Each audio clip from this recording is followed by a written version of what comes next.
Hello mga ka-YouTubers, ngayon meron ako ditong mushroom. Gagawin ko dyan ay bake. Kumuha lang ako ng isang paper towel tapos binasa ko siya ng tubig. Tapos pinunas ko dyan sa mushroom para linisan. 6 na piraso lang yan. Linisan ko siya hanggang sa matapos ko yung 6. Inaalis ko yung ulo ng mushroom dyan. Tanggalin ko siya. Ayan.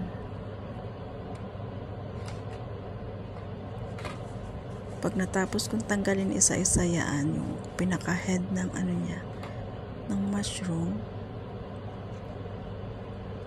ang gagawin ko dyan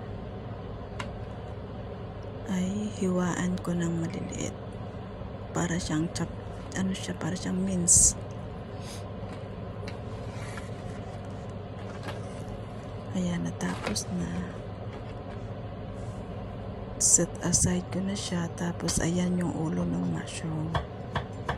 Kailangan ko siyang hiwain ng maliliit o kaya parang mince. Ayan, hiwain ko siya ng hiwain.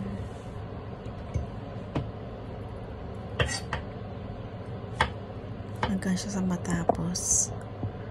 Migalap shoutout po sa mga lagi nakasuporta sa aking live, sa aking video. Pinay Hiker and Travelers, Bird Window, ayan po, yung sibuyas naman. Aking hihiwain din yan ng maliit.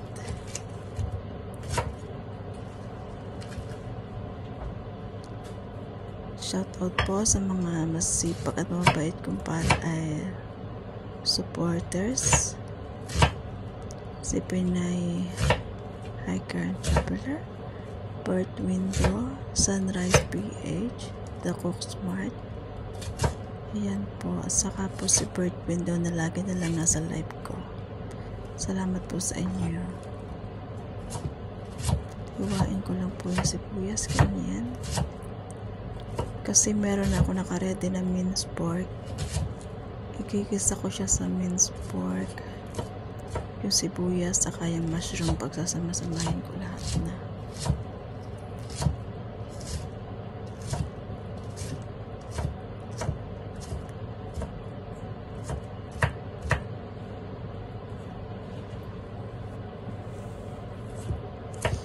Ayan na. Bagal maghiwa kasi hindi cut ng ayos yung sibuyas. Pati bago yung kutsilyo namin, nahiwa nga ako dyan one time yung bago pa.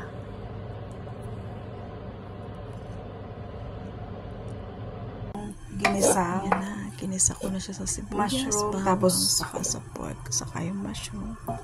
karne at saka Nilagyan ko lang siya sibuyas. ng asin, bitchin, paminta. Ano ba yun? Tapos yun na, nilagyan na ng alaga ko sa mushroom yung mga ingredients niya.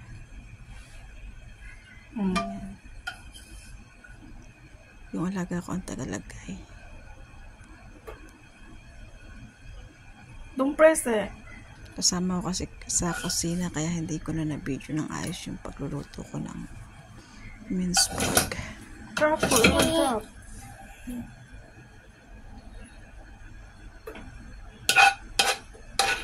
Good. Yan, nilagay po lang namin sa loob ng mushroom yung mga Make it full. Put it onion, on. saka yung mushroom din. Drop na ha.